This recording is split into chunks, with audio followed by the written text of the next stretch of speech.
Inner Sanctum Mystery.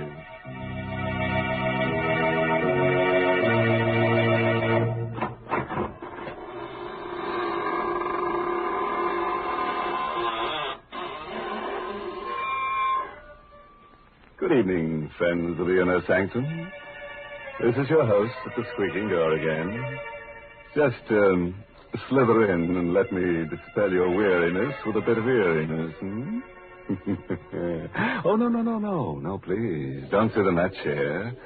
I'm saving it for rigor mortis to set in. Oh, dear. I see this is going to be one of those nights when my favorite character gets killed. Yes, Mary, but don't scream blue murder because this is a corpse of a different color. And now let's leave the world. Temporarily, of course. Tonight's story is called The Lonely Sleep. It's an original radio play by Christopher Mayle, who scribbled it during a nightmare. And our star is Carl Swenson, who plays the role of Archie Gold. Murder is a specter which nudges all of us, anywhere. Most of us will never murder, but can any of us say we never will? Certainly Archie Gold, 30-ish, bald and mild-mannered, never thought he would murder. Archie was the window display man for Greg's department store.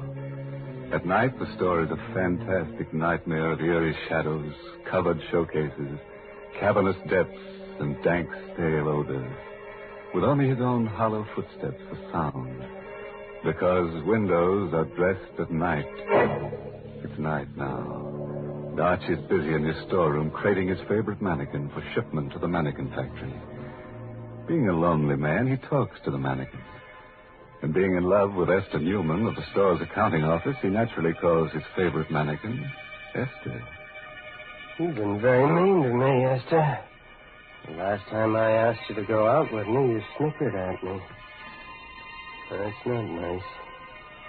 That's why I had to do this to you. Archie tucked Esther's smooth pink torso into a crate. There. Perfect fit, darling. Perfect. Then Archie wrapped Esther's slim legs and arms in excelsior, tucked them into another crate. So, you wouldn't put your arms around me, darling. Well, you won't get another chance. Then Archie picked up Esther's pretty head and placed it on his workbench. Oh, Esther. I'm so lonely. Why don't people talk to me? Why can't I be popular? But what's wrong with me? Why don't you go out with me? What Archie never dreamed was that the real Esther Newman was at that moment slamming the last of her monthly report books closed, clicking off the light, and starting out of the finance office toward the rear door of the store. Oh, Esther, I want to tell you. She's stopped by Archie's half-open door when she hears his voice. But, no, listen to me, Esther, darling. I am making enough money here to buy us a little place over in Jersey. See, all my life I wanted to love someone like you. You're so beautiful.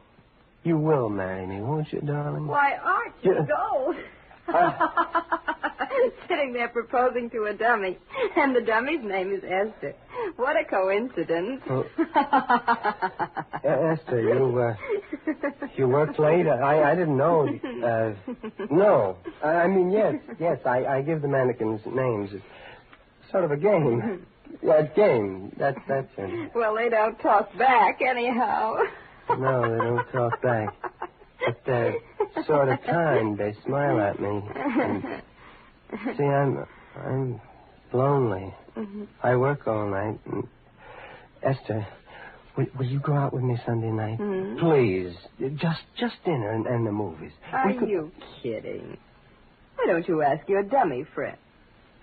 Hey, say what a swell idea. She won't eat much. You can maybe get her into the movies for half price. And when you kiss her goodnight, Archie, she won't slap your face. Why are you looking at me that way? You shouldn't laugh. You're crazy. You're trying to scare me.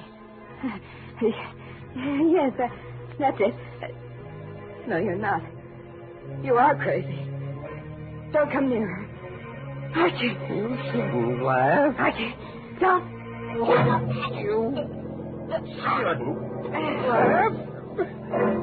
My turn to laugh. See? My turn.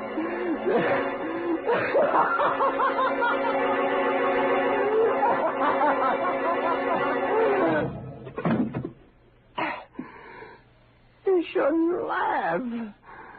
People shouldn't laugh when you're lonely. You see, the specter of murder had nudged Archie, and he's obeyed. This was no mannequin at his feet. This was a woman, warm, beautiful, and dead. And being scared and lonelier than ever, Archie talked to his mannequins again. This time to Frank, painted and rouged and handsome in Greg's bargain $29.50 tweed suit. You heard her laughing at me, Frank. I just couldn't stand her laughing at me again. You look at her, Frank. You'd think she was asleep. Her neck's broken. See, what am I going to do with her? Yeah, I gotta think. Gotta hide her. Gotta dress the front window, too. The window. Sale of Cozy Kitten mattresses starts tomorrow. It's a big sale. Sleep on a Cozy Kitten. I've got it, Frank. The window. I've put her in the window. On a Cozy Kitten mattress. Nobody will know. And then tomorrow night... So Archie used some pancake makeup, bringing life to Esther's salivating cheeks and purple lips. He placed her dead weight on a hard truck. He rolled it to the lighted window. An hour later, Esther's corpse, covered with gleaming white sheets and sleazy satin quilt, smiled in peaceful bliss at the empty street. Archie found his work well done. Nothing more to do now. Just wait. I'll go home. And wait. That's a good window. You look very pretty in bed, Esther. I've been watching you, young fella. Yeah. Saw you do the whole thing. What's the matter? I scare you? No, officer. I didn't know. Yeah, I've been in the doorway across the street watching you. A lot of work to making up one of them windows, ain't there? Yeah. You saw me do the whole window, you mean? Uh-huh. Oh. So I put the mattresses in, make the bed, put the signs in, then fix the lights. Then you put the girl in the bed and fix her face up. Hey, it's a nice job. Yeah. Say, you look bad, son. Yeah. Anything wrong? You sick? Huh? No. I'm just tired. All through for the night? Yeah, I'm also. Good night, officer. Good night, young fella, and don't worry about your girlfriend. I'll keep an eye on her every night.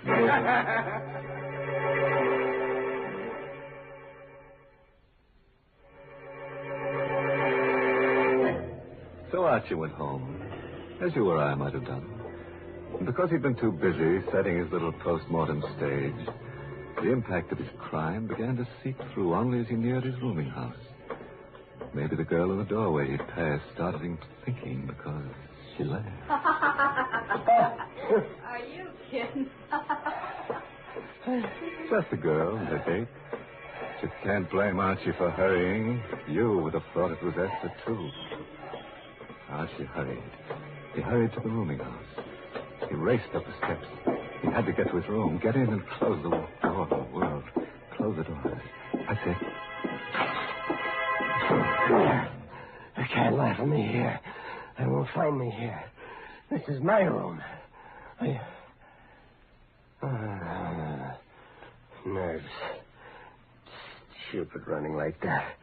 I've got to act normal. Sure, just like nothing happened. I couldn't help it. She made me do it. No, forget about it.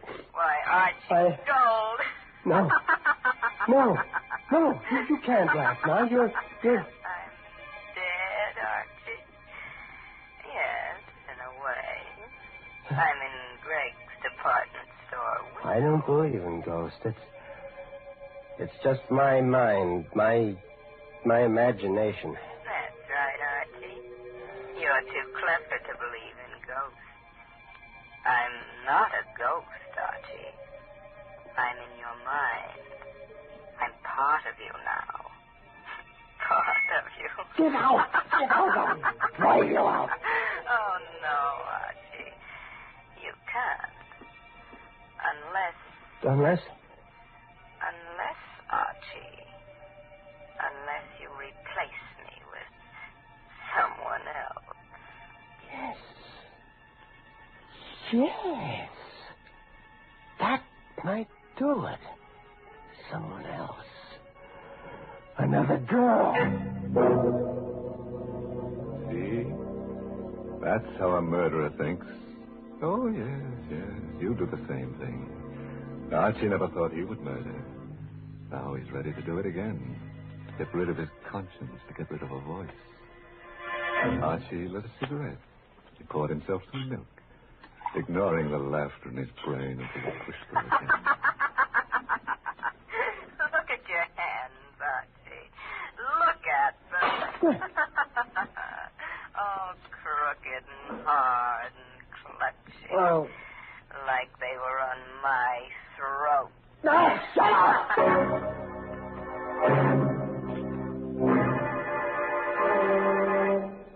Archie threw himself on the bed and jammed the pillow against his ears and fell into a dream worse than reality.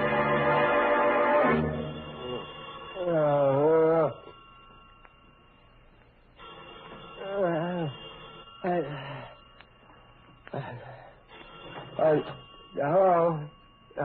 Archie Gold? Yeah, this is Archie Gold. This is Mr. Gregg, Archie. I know this is your time to sleep, but it's important that you get down here right away. Is anything wrong, Mr. Gregg? I can't tell you over the phone. Come down here. Goodbye. All right, Mr. Gregg. After he'd shaved and dressed, Archie felt a little better. After all, if they'd discovered anything, Mr. Gregg wouldn't have called. He'd have sent the police. Feeling of confidence stayed with him until he stood across the street from Gregg. He lost it then. It dropped with a sickening pain about his heart and a dry pinching about his lips. People were standing 3 deep in front of his window display, and he caught sight of a policeman's cab following Mr. Gregg's bald head into the store.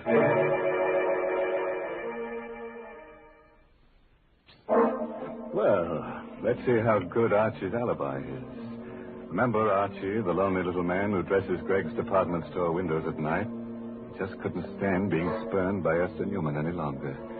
She laughed at him when he asked for a date, and now Esther is a lifeless mannequin advertising the restful qualities of cozy kitten mattresses in the window display. And Archie enters the store to see what's in store for him. Mr. Gregg, I'm, Archie Gold, come in. Close the door. Sit down. Now, boy, you know Miss Newman in our bookkeeping department? Yes, sir. I knew her, but I'd like a chance. Now, you're going to get a chance, my boy. Before leaving on a week's vacation, Miss Newman completed our annual report. Miss Newman is on vacation? Yes. She isn't important. Our report shows we sold 16 cozy kitten mattresses in 1 year. Well, that's not many, is it, sir? It's terrible. We were stuck with 1,500 of them. Just a minute now. Jenkins. Yes, Mr. Gregg? How many mattresses have you sold now? 802, sir. You hear that, Gold? Yes, sir. 802 mattresses in a couple of hours. And your window display did that. My boy, you're a genius. Mr. Gregg, No. I know just what you're going to say. Any man who has the imagination to put a woman dummy asleep in a window, and such a dummy, so peaceful. How much are we paying you, Archie? It's $36.47 a week, sir. Starting today, it's $72.94. And a private office, and you're the head window display manager of my 3 stores. Ha! Stunned you, huh? Everything I've always wanted. What's more, I've had pictures taken of that window with the crowds, and the paper promised to run it in tonight's edition. With your name. Good? Yes, sir. I want you to know, sir, I appreciate it. Oh, nonsense. Greg knows a bargain. Now go home to bed again, or take tonight off. Oh, no. I have work to do. Got more good ideas? Good. Mr. Gregg. Yes, my boy. If the mattresses are selling so well, we won't need the display. I can take it out tonight. Oh, nonsense. Don't touch it. We'll run this sale for 2 weeks. I just ordered 1,500 more mattresses. Success and popularity was sweet to Archie's taste. But Archie knew a corpse, no matter how beautiful, cannot survive the sun beating through glass for long. And Archie knew that. It was a wretched rainy night. Greg's department store had long since closed its doors. The night belonged again to Archie. Now he had a nasty job to do. He drew the curtains across the big window. In case the officer was watching again. Esther was just a mannequin now, a mannequin of flesh and bones, but a mannequin. And Archie spoke to his mannequin. You've had a hard day, Esther, darling, haven't you? Well, it's all over now. You never did anything for me alive. Dead, you brought me success. Now I've got to send you away. You're stiff and cold, Esther. And you can't laugh now, can you? Esther couldn't laugh. And Archie opened the crates which contained the mannequin he had originally planned to ship. With a few simple tools and lots of work, he made Esther, the real Esther, conform to his original shipment. A torso, a pair of slim legs and arms, and a head.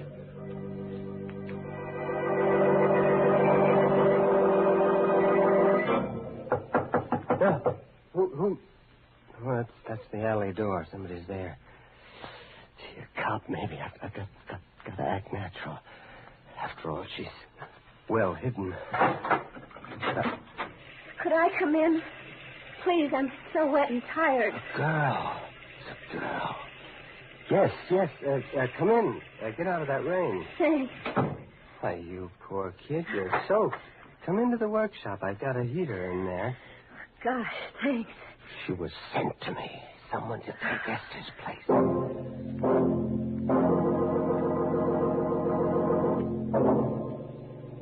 Feel better now? Yeah, that's better. You're very kind. How did you happen to pick this door to knock at? Well, the alley seemed a good place to get out of the wind. It started to rain, and I saw your light. Oh, I see. And you're broke. Yeah. The usual story. I came to town from Philly to get a job. Job was there, all right, but the boss wasn't on the level. Well, don't you have a home? Parents or a husband, I mean? Oh, that's no. a shame. Look, stay right there now. I'll be right back. You're not leaving me, are you? No, I'm going to get a blanket to put across your shoulders. I'll be right back. Of course he'd be right back. Wasn't this just what he needed? Another mannequin to satisfy Esther's voice? Made sense. The second time, it's easier. It always is. Don't move, Maid. I'll put it across your shoulders. All right. You're a very lonely man, aren't you, Mr. Gold? How do you know that? Because I like you. How does that prove I'm lonely? I like lonely people. Why? Because I'm terribly lonely myself. I got some coffee in the thermos here. I'll get you some. I like it here. I like to look at the mannequins, especially that handsome one there. What do you call him? What do you mean, call him? Well, you must talk to him. I would. You're wonderful. You understand. Yeah, I do. I do talk to him. His name's Frank. Frank, meet May. May, this is Frank. Hello, Frank. I'm sleepy, Frank. Oh, May. Why did you come tonight? Why couldn't you come 2 nights ago? You're sleepy? Mm-hmm. I'm warm and sleepy. Look, I have 3 hours before my window has to be finished, and I have an errand that'll take me about an hour. You climb into the bed in the window and... People will see me in the window. No, the curtains are drawn. I'll wake you when I get back. All right. Looks like the kind of bed I could sleep on forever and... ever. Doesn't always work out the way you plan it, see? Archie didn't want to murder Esther, but he did. Archie wants to murder May, but he'd rather not. Well, Archie drew the satin quilts over May. She smiled, closed her eyes with a murmured thanks, and was asleep. Archie knew now he loved her, that he must never listen to her speak again.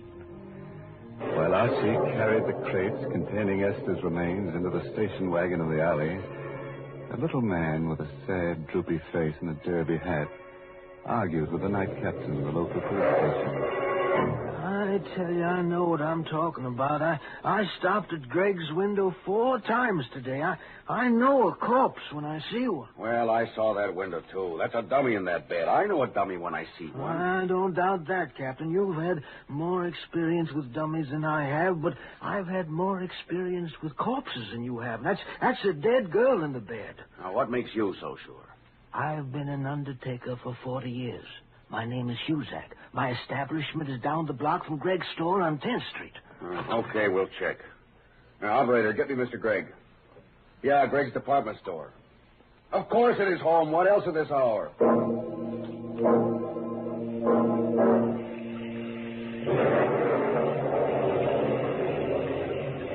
Archie had a plan.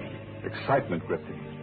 But that habit of years was strong, and he talked to Esther as he piled her 3 coffins into the station wagon in the alley.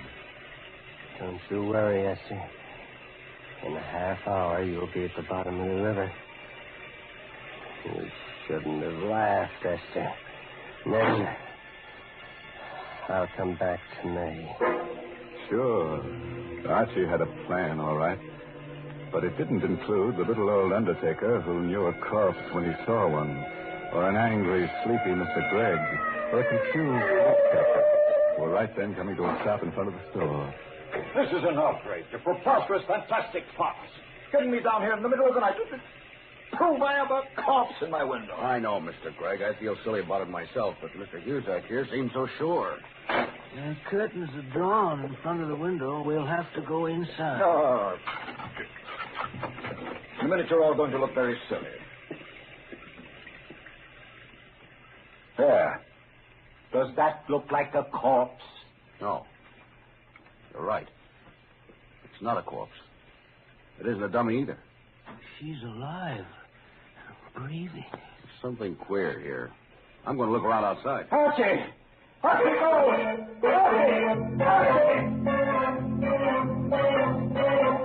Archie didn't hear himself being paid. But at the entrance of the alley, he saw the police car in front, and he heard the police captain shouting from the sidewalk.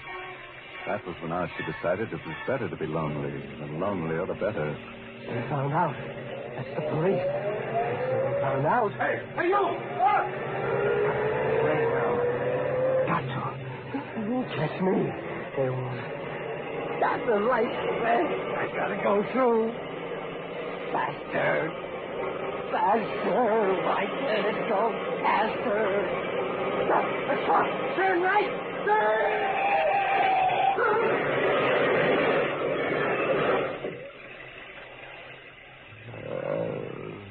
No one ever heard Archie's last words.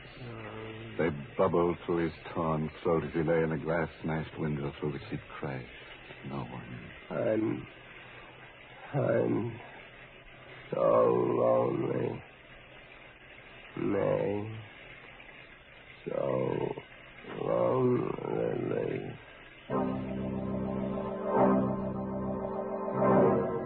Well, Greg, here's your Archie Gold. I'll bet those crates will be interesting. Awful. Awful. Yeah, quite a mess. No one was cruel enough to point out a gruesome bit of grisly humor. The lonely little man who'd spent so much time in display windows had created his final masterpiece. Archie had decorated his last window in Huzak's funeral parlor.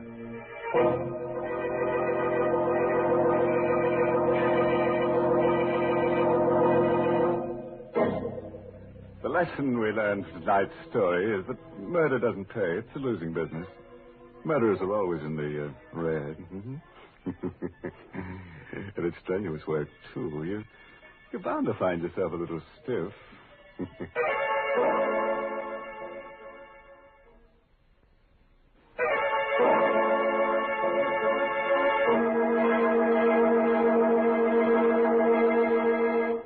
Well, I have to run along now, folks.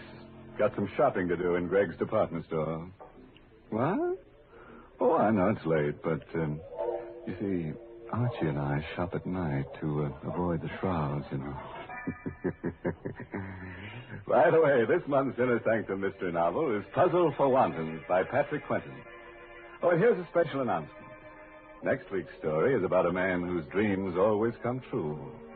All he has to do is to dream that somebody's being murdered and...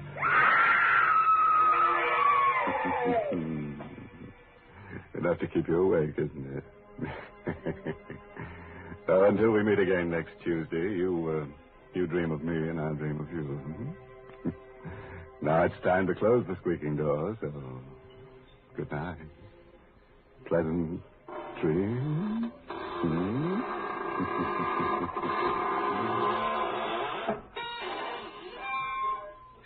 Don't forget to tune in next Tuesday night for another Inner Sanctum Mystery.